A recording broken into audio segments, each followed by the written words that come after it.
The 1920s. America saw huge social shifts and tech leaps, leading to big changes in lifestyle and culture. There was an economic boom, which rose from chaos and ended in ruin. The decade became known as the Roaring Twenties. An economic upturn and a growing population rapidly increased demand for consumer goods. More people were moving into urban areas. The government wanted people to buy goods made in the U.S., resulting in profits remaining in the U.S. As President Coolidge said, "The business of America is business." Congress introduced the Fortnum and Cumber tariff, a taxation placed on foreign goods coming into the United States. This resulted in imported goods being more expensive than the same American goods, thereby helping create a financial boom in the 20s. This tariff protected American industry from competition, and the government relaxed regulations and reduced American taxes. Methods of production were also changing, notably with innovation and advances in the motor industry. The largest car manufacturers were Ford and General Motors. Henry Ford did not invent the assembly line. Instead, he developed and revolutionized it. His automobile factories produced vehicles more efficiently. The most famous and successful car was the Ford Model T. Ford became a name for quality and affordability. Originally the Model T was, but in 1925, after many price fluctuations, it had dropped to which is around today. Ford was producing a car every 10 seconds, pushing down prices and making cars more accessible for ordinary people. Henry Ford captured the loyalty of his workers by paying them more than his competitors. He introduced better working hours and even gave Sundays off. In the 20s, prejudice towards African Americans was exhibited by an organization known as the Ku Klux Klan. 1.5 million African Americans migrated north, and specific neighborhoods were soon deemed African American. The Harlem Renaissance in New York, and other areas like the Hill District in Pittsburgh and Bronzeville in Chicago, became centers for African American art and culture. There were African American architects, novelists, poets, and painters. Many African Americans believed that artistic endeavors were a way of winning equality by proving they were equal. African American jazz music took its roots from New Orleans, and through the migration of African Americans, its popularity spread. Jazz music was frequently played at nightclubs, the most famous being the Cotton Club, where live music was hosted nightly for people of all races.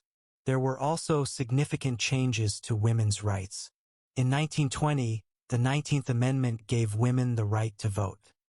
The Federal Road Act of 1916 was the start of a significant period for American infrastructure.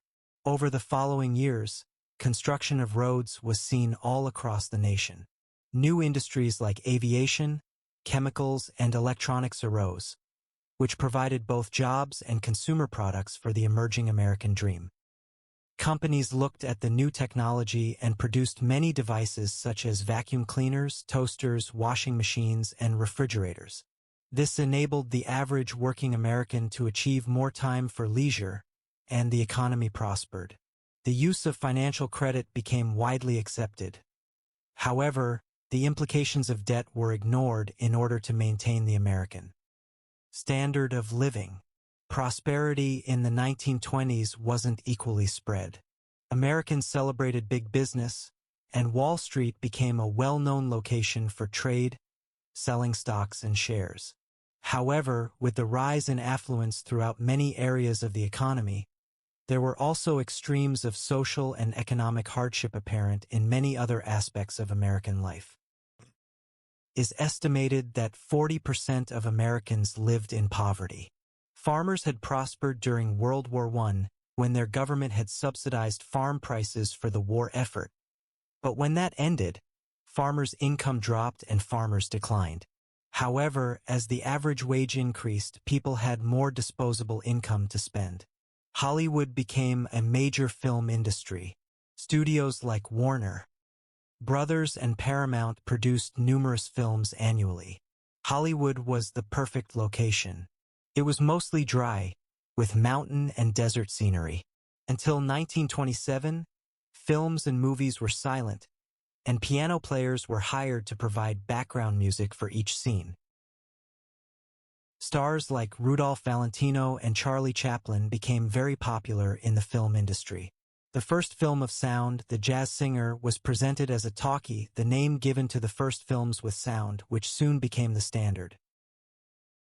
By the mid-1930s, films were produced in color, and cartoon characters like Donald Duck and Mickey Mouse hit the scenes.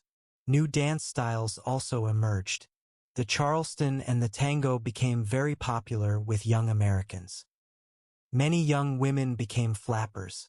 They rebelled from the restrictive fashions of corsets in favor of short hair and short skirts.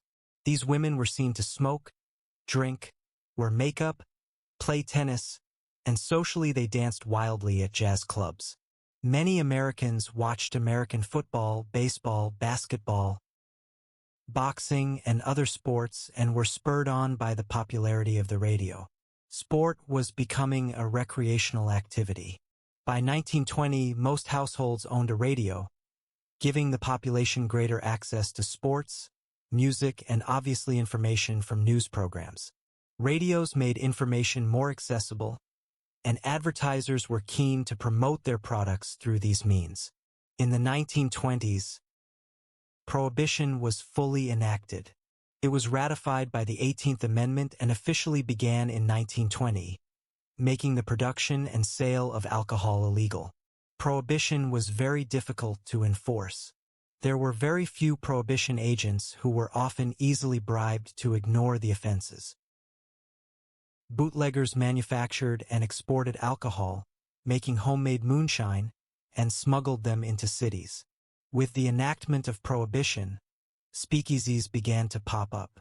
These were secretive places where alcohol was consumed and sold, and they were often run by organized crime groups. Al Capone battled for the control of the bootlegging and speakeasy trade. This resulted in gang violence as opposing gangs sought to profit from Prohibition. It was clear that Prohibition was a bad idea and extremely difficult to enforce, and it subsequently ended in 1933. For those that study history, the 1920s is an era where significant change took place.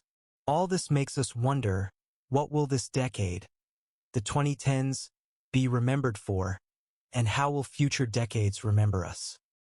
Thanks for watching.